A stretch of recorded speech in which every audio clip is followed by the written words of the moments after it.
Ama, ng Anak at ng Espiritu Santo. Amen. Sumainyo ang Panginoon. At sumainyo rin. Mga kapatid, sa araw na ito ating pinagdiriwang ang kapistahan ni San Bernabe. Napakaganda po ng ibig sabihin ng pangalan na Bernabe, Barnabas. Ibig po sabihin ay nagpapalakas ng loob. Barnabas means the encourager. Dahil nung buhay si San Bernabe, kasama niya si San Pablo, pinalakas niya ang loob ng mga sinaunang Kristiyano sa kanyang salita, sa kanyang paglilingkod sa kanila. Mga kapatid, ito po ang isang hamon ngayong araw. Sana tayo din ay maging Bernabe sa mga iba. Dahil ang ating mundo ngayon, balot ng lungkot, ng galit, ng hidwaan. Ang ating mundo ngayon ay nawawala, maraming nagwawala. Kailangan natin ng mga taong magpapalakas ng ating mga loob. Hilingin natin, naturuan tayo ni San Bernabe kung paano natin mabigyan muli ng kabutihan, ng tuwa, ng saya, ang kalooban ng ating mga kapwa. Sa mga pagkakataon na kung saan hindi tayo nagpalakas ng loob, kung hindi nanira tayo ng kalooban ng iba. Sa mga pagkakataon na kung saan hindi ka nagpasaya, kung hindi, nagbigay ka ng sakit ng loob sa iba. Hilingin natin muli ang awa at pagpapatawad ng Diyos para tayo ay makitang karapat-dapat makatanggap sa mga banal na misteryo.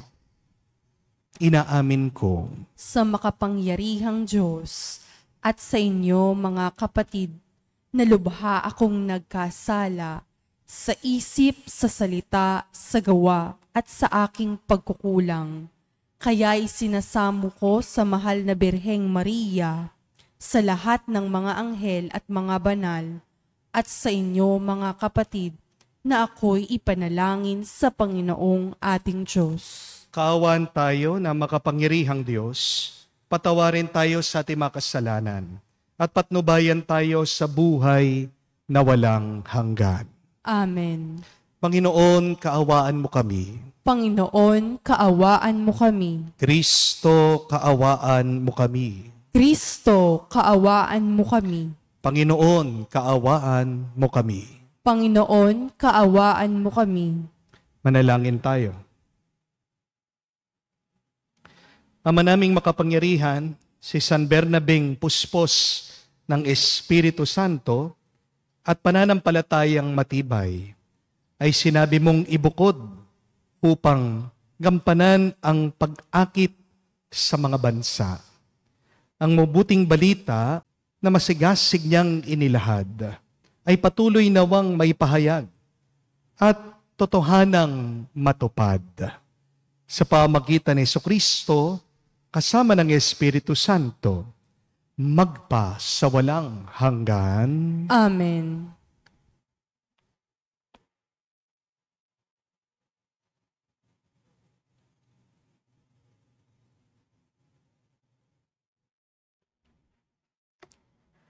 Pagbasa mula sa ikalawang sulat ni Apostol San Pablo sa mga taga-Korinto. Mga kapatid, ang aming pagtitiwala ito sa Diyos ay sa pamagitan ni Kristo.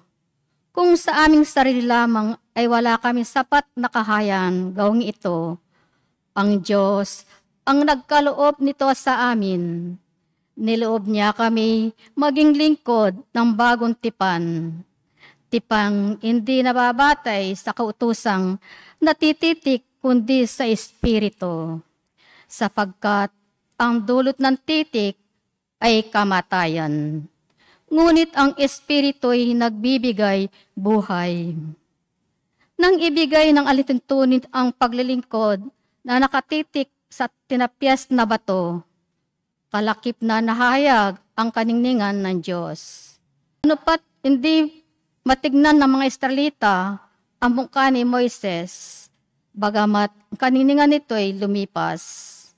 Kung ang paglilingkod na batay sa kautusang nakatitik na nagdala ng kamatayan ay dumating na may kalakip na kaningningan, gaano pa kaya ang paglilingkod ayon sa Espiritu?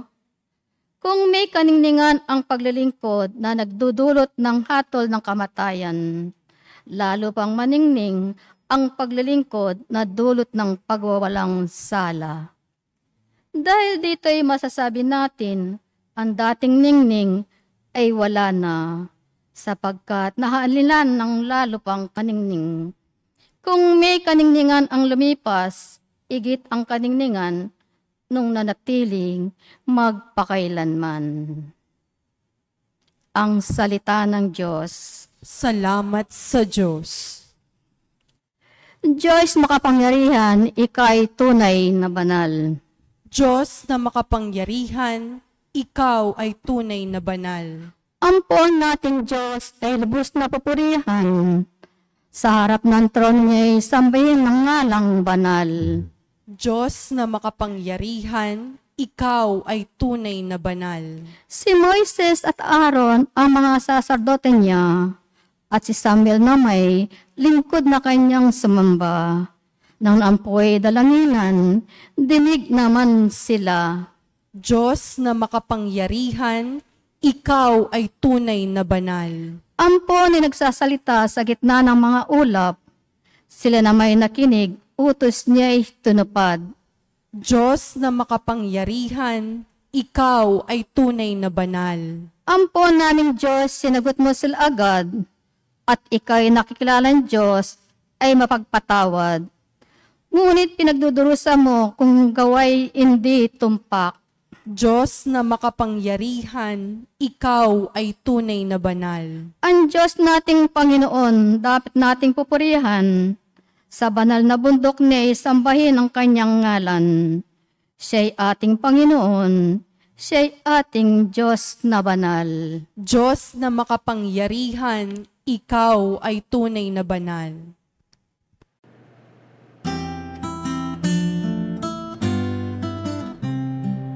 Alleluia, alleluia, alleluia, alleluia, alleluia, alleluia, alleluia, alleluia, alleluia, alleluia, alleluia, alleluia.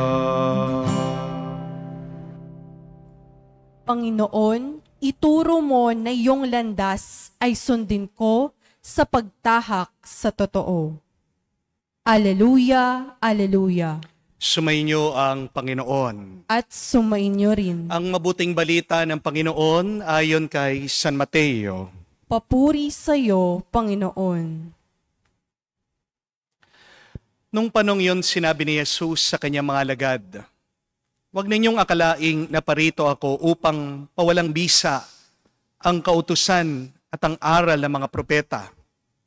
Naparito ako hindi upang pawalang bisa, kundi para ipaliwanag at ganapin ang mga iyon. Tandaan ninyo ito, magwawakas ang langit at ang lupa, ngunit ang kaliit-liitang bahagi ng kautusan ay di mawawala ng bisa, hanggat hindi nagaganap ang lahat. Kaya't sino man magpawalang halaga kahit sa kaliit-liitang bahagi nito at magturo ng gayon sa mga tao, ay ibibilang na pinakamababa sa kaharian ng Diyos.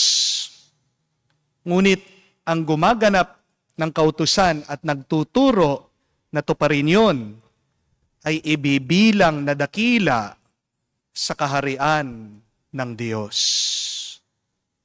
Mga kapatid, ang mabuting balita ng ating Panginoon. Pinupuri ka namin, Panginoong Hesukristo. Isang magandang araw po muli sa inyong lahat. May pagkakaiba po ba ang pagkakamali sa kasalanan, sa kasamaan, What do you think is the difference between a mistake, a sin, and evil? Ang pagkakamali po ay may nagagawa kang mali na hindi mo naman talaga sinasadya at hindi ito nakasulat sa Biblia. Halimbawa po, nagluluto ka ng kanin, nilagay mo naman ng bigas ang rice cooker, nilagyan mo ng tubig, pero lumipas ng 1 oras, pagkabukas mo sa rice cooker, bigas pa rin. Hindi naluto, hindi naging kanin. Anong problema? Nakalimutan mong pindutin yung switch. Ano pong tawag nyo doon? Pagkakamali. Amen? Ang pagkakamali, hindi mo sinasadya. Hindi ka mulat, hindi ka conscious. At hindi naman nakasaad yan, nakalagay sa Biblia. Pero ang kasalanan ay paglabag sa kautusan ng Diyos. Alam mo naman dapat na hindi mo kailangan gawin, pero ginagawa mo pa rin. Di po ba? Kasalanan din, paggawa ng masama, kahit na alam mo ito ay hindi tama. Conscious ka na eh, aware ka na eh. Hindi ito mabuti, hindi ito kagustuhan ng Diyos, pero ginagawa mo pa rin. Yan ay kasalanan. Ang kasalanan ay pagiging matigas ang ating ulo. At sa Biblia, mas maganda pa nga ang larawan, to sin is to have a hard heart. Pero ang kasamaan ay hindi lang paglabag sa kautusan ng Diyos, kung hindi paulit-ulit mong nilalabag yung kautusan ng Diyos. Napakakulit mo. Paulit-ulit mong ginagawa yung hindi tama, yung hindi kagustuhan ng Diyos. Masama din ay yung, alam mo na hindi tama, tinuturuan mo pa yung iba sa hindi tama. Amen? So again, a mistake is doing something wrong which you're not aware, but sin is consciously not following God's law, but it is evil when you are now teaching others not to follow God.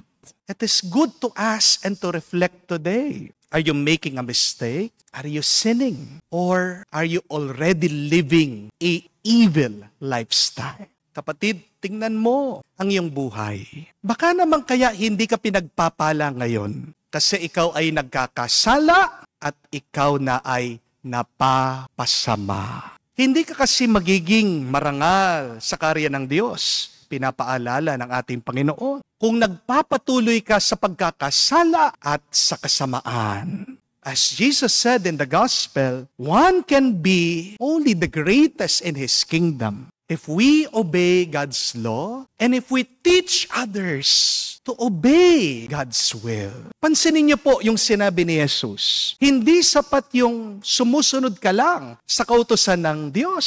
Dapat tinuturuan mo din yung iba na sumunod sa Kanya. Baka naman kaya hirap na hirap ka ngayon sa iyong buhay dahil nagkakasala ka at tinuturuan mo pa ang iba sa pagkakasala. Aminin po natin, marami sa atin ang ganyan. Hindi na nga tayo gumagawa ng mabuti. Tinuturuan mo pa ang iba na maging masama. Tingnan niyo po, malungkot na balita ngayon. Tumaas daw po yung mga kaso ng mga HIV positive sa buong bansa. Ang tanong, bakit kaya? Kasi naging kultura na po natin, lalong-lalo na sa mga kabataan, yung pakikipagtalik na hindi man sila kasal. Minsan, impluwensya po yan ng internet, di po ba? Nakakalungkot, napakabata, mga 3 years old, nag-i-internet, nanonood na ng malalaswa. Paano natutunan? Kasi nakikita sa mga matatanda. Nakakalungkot din. Dahil sa impluwensya ng mga barkada, mga kaibigan, tinutulak na makipagtalik. Hinahanapan ng babae. Gusto daw na mawala ang virginity. Dahil pag virgin ka pa daw ngayon, nakakahiya ka. Hindi ka daw lalaki. Kinukot siya, napapahiya, nape-pressure sa mga kaibigan, sa mga barkada, para lang makipagtalik sa iba. Hindi po ba masama ito? Kasi ang pagkikipagtalik or sex is something sacred. Kapag nakikipagtalik ka, hindi lang naman yung katawan mo ang binibigay mo Parte ng iyong kaluluwa, pinagkakaloob mo. Amen? Meron po tayong RH bill. Pero bakit dumadami pa rin yung mga sexually transmitted disease? Bakit hindi effective itong batas na ito? Kasi Hindi naman talaga batas ang kailangan natin. Di po ba? Ang talagang kailangan natin ay pagbabago ng isip at puso para sumunod sa batas o kautusan ng Diyos.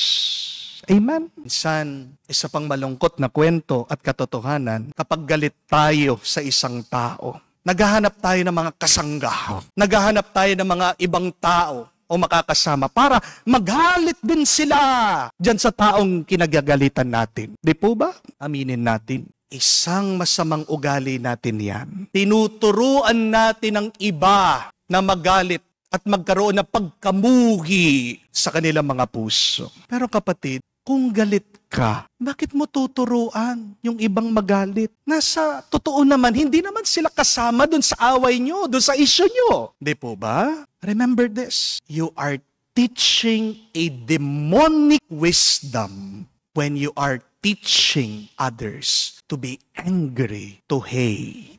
Kung galit ka, sa'yo na lang yung galit mo. Hindi po magandang regalo yan. Amen? Tandaan, ang galit ay parang granada, sasabog yan. Kung hindi mo ihahagis, kung hindi mo itatapon, makakasakit sa'yo yan. Amen? Pinapatay mo ang sarili mo dahil sa galit mo. Nakakasakit ka ng ibang tao dahil sa galit mo. Because remember, that anger is one of the deadly sins. Amen? Minsan, pati yung mga bata, musmus ang kaisipan, inosente, tinuturuan na natin ang kasalanan. Ano pong unang-unang kasalanan na tinuturo natin sa mga bata? Ano po sa tingin niyo? Ito po, kasinungalingan. Di po ba? Aminin niyo. Minsan kapag dumarating na yung mga naniningil sa inyo, o kaya may tumawag, sinisingil na kayo sa inyong mga utang, ang sasagot yung inyong mga anak. Pagkatapos, sasabihin, Mama, hinahanap ka. Ano sasabihin niyo? Oh, anak, shh, huwag ka maingay ha. Sabihin mo, wala si Mama dito. Ha? Sabihin mo, umalis siya. Anong sasagot ng bata? Sabi po ni Mama, wala daw siya. Hindi po ba? Kaya po, wag po kayong magtaka. Bakit ang dami sa atin, mga sinungaling? Amen? Kasi bata pa lang tayo. Tinuruan na tayo ng ating mga magulang. Kapatid, munting paalaala lang po ito para sa ating lahat. Kung nahihirapan ka na sumunod sa kautusan ng Diyos, sana wag mo naman turuan ang iba na maging masama, na maging pasaway, na lumayo sa Kanya. Kung gusto mo magkasala, desisyon mo yan. Malaya ka. Huwag ka naman magdadamay. Amen? Maluwang po ang daan sa impyerno. Yan nga ang sabi ng kanta highway to hell. Libreng-libre. Para sa'yo yan, kung gusto mo, kung pinipili mo yan. Pero sana naman, huwag ka nang magsama ng iba. Dasal at panalangin ko po, marami sana sa atin, habang nakikinig nito, makaisip, magbago ang kanilang kalooban. Hindi pa huli ang lahat. Wala naman pong pinanganak sa atin, masamang masama, hindi po ba? Kahit na sabihin natin merong original sin. But hey, remember, before the original sin, there is an original blessing.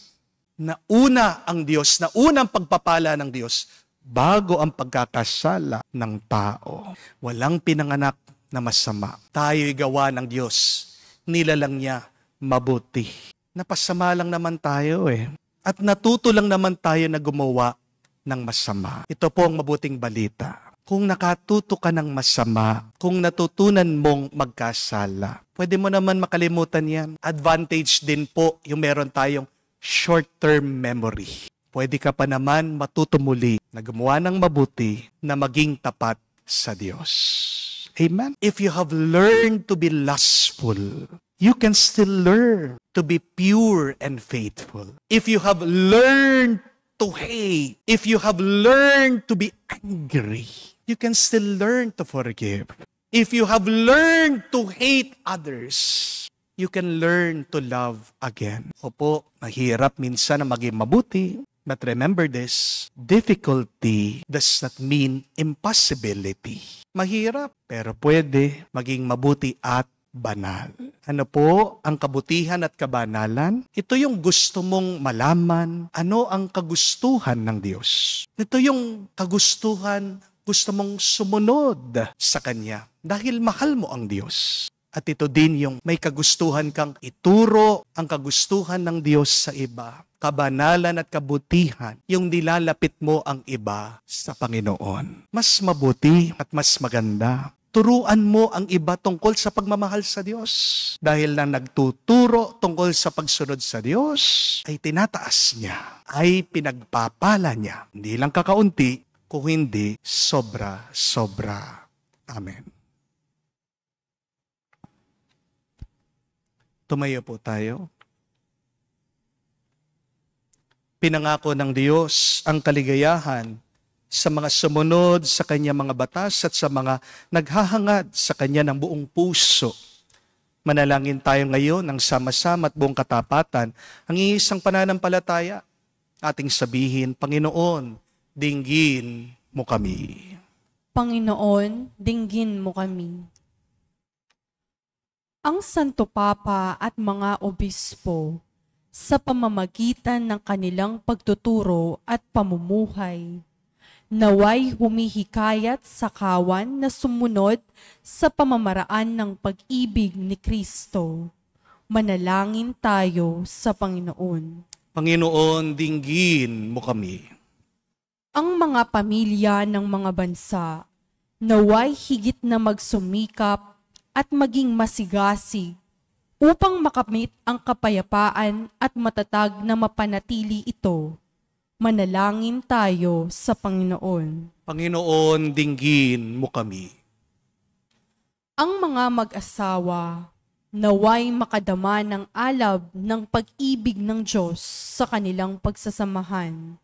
Manalangin tayo sa Panginoon. Panginoon, dinggin mo kami. Sa katahimikan po ng ating puso, banggitin din natin sa Diyos ang ating mga personal na pangangailangan. Makapangyarihan at walang hanggang Ama, naway liwanagin ng iyong batas ng pag-ibig ang aming buhay at pamalagiin mo kaming nasa matuwid na landas patungo sa iyong kaharian. Hiniling namin ito sa pamagitan ni Kristo, aming Panginoon. Amen.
Manalangin kayo mga kapatid, para ang ating mga paghahain ay kalugdan ng Diyos amang makapangyarihan.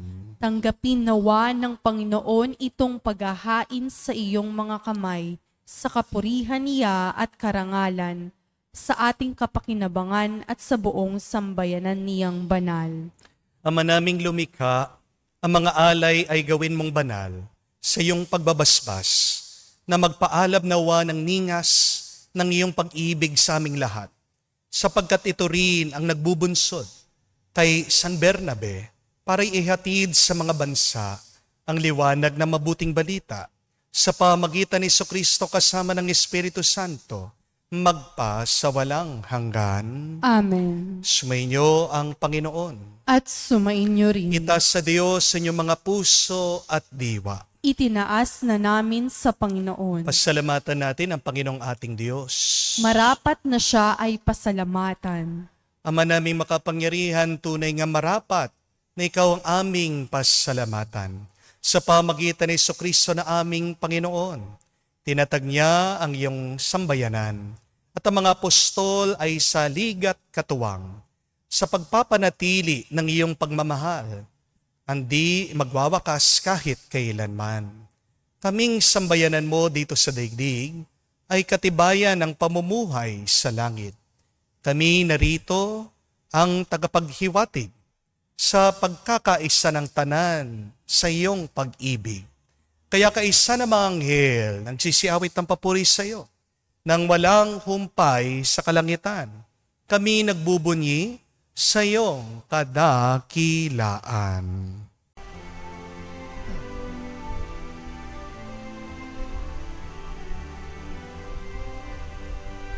Santo, Santo, Santo, Panginoong Diyos ng mga hukbo, napupuno ang langit at lupa ng kadakilaan mo.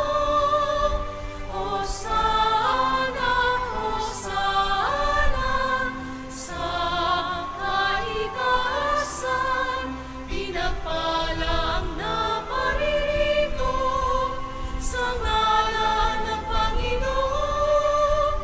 Hosana, Hosana, sa kaitaasan.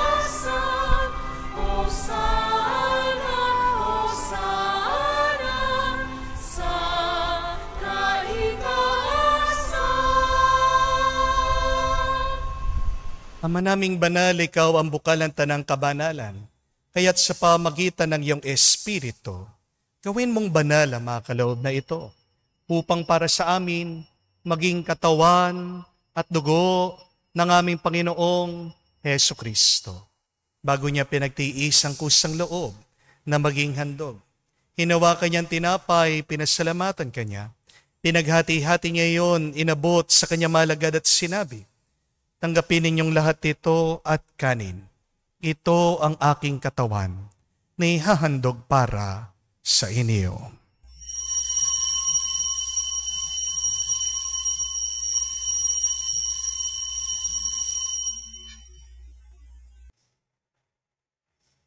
Gayon din naman na matapos ang hapunan, hinawakan niyang kalis.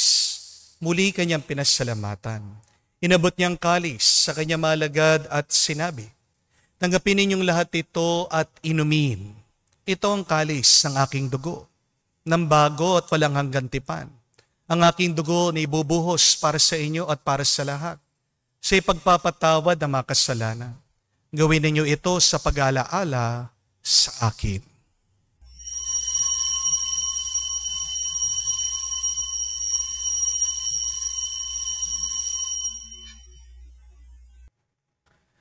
Ang misteryo ng pananampalataya. Aming ipinahayag na namatay ang iyong anak, nabuhay bilang Mesiyas at magbabalik sa wakas para mahayag sa lahat.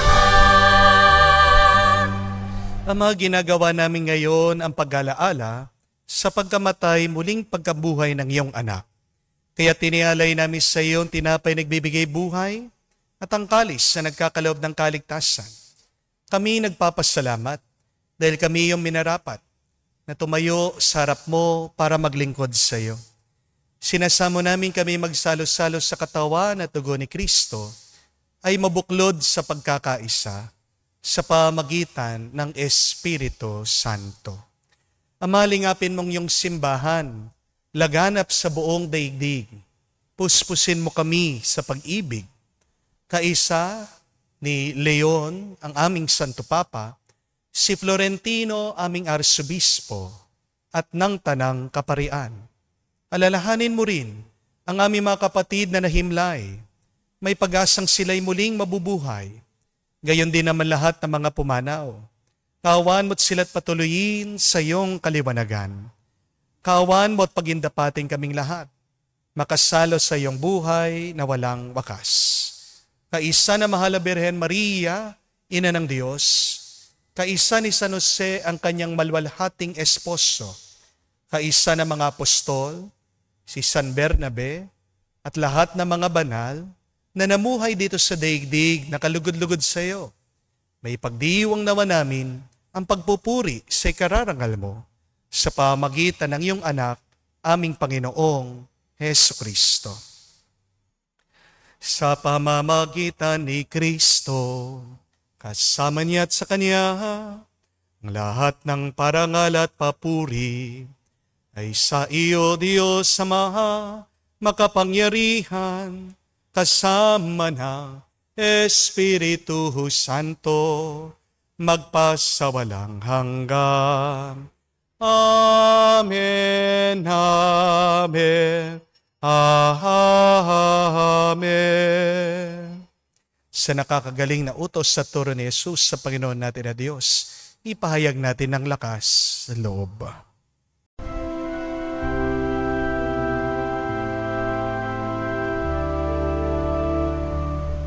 Ama namin, sumasalangit ka, sambahin ang ngalan mo, mapasa amin ang kaharian mo, sundin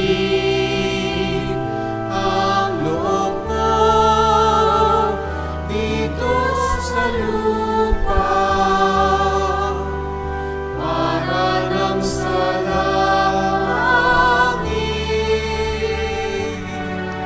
Bigyan mo kami ngayon ng aming kakanin sa araw-araw, at patawarin mo kami sa aming mga sala, para ng pagpapatawad namin sa nagkakasala sa amin.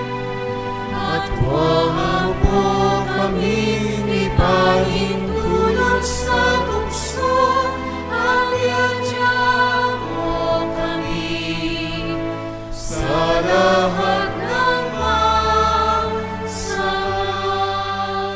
Hinihiling namin kami adya sa lahat ng masama, pagkalooban ng kapayapaan araw-araw, ligtas sa kasalanan, ilayo sa lahat ng kapahamakan, samantalang aming pinanabikan ang dakilang araw ng pagpapahayag ng tagapagligtas naming si Hesu Kristo.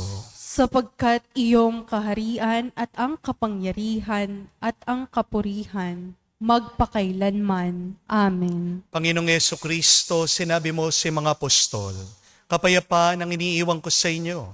Ang aking kapayapaan ang binibigay ko sa inyo.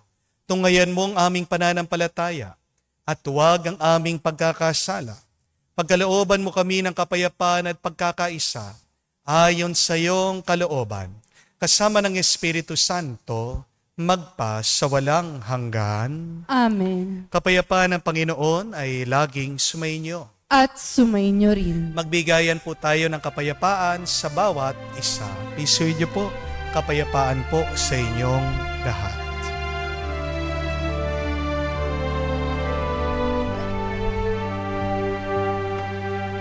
Kordero ng Diyos na nag-aalis ng mga kasalanan ng sanlibutan,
Mga kapatid, naririto ang ating Panginoong Yesukristo, ang Kordero ng Diyos.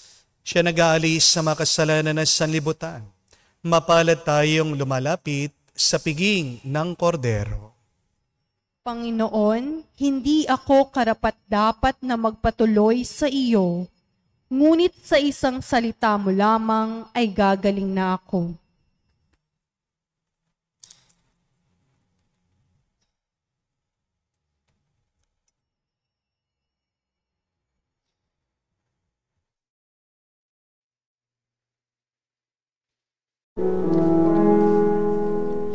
Make me a servant, humble and meek.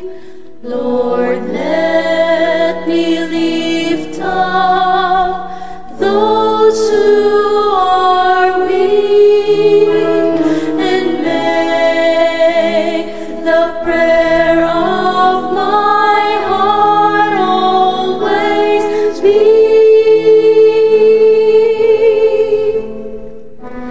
Make me a servant, make me a servant, make me a servant today.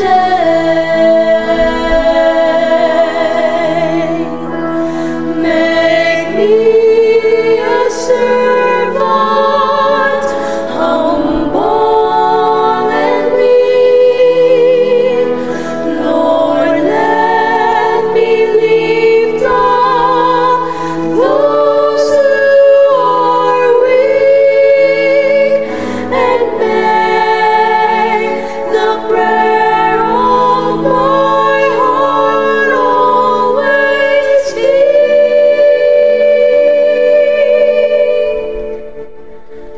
Make me a servant, make me a servant, make me a servant today.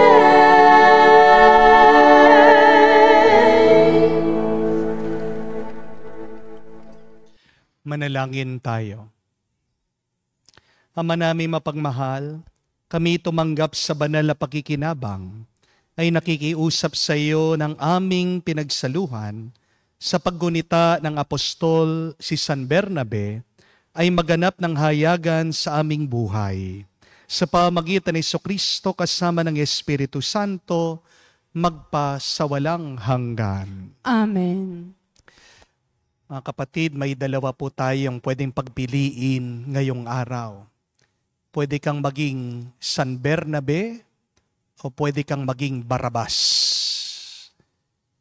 Saint Barnabas is different from Barabbas. Magkaiba po yung dalawang yon, ha? Kilala natin si Barabas. Siya yung pinili ng mga tao, yung kawatan, yung kriminal, mas pinili ng mga taong lumaya kesa sa ating Panginoong Hesukristo. Si San Bernabe naman ay kasama ni San Pablo. Siya nagpalakas ng loob ng mga sinaunang Kristiyano na kahit na sila ay inuusig, sila ay pinapahirapan, pinapatay, kinukulong, nandun pa rin sa ginagabayan niya mga sinaunang Kristiyano. So you can be a Barabbas, turning away people from God. Or you can be a Barnabas, encouraging people to be close to God.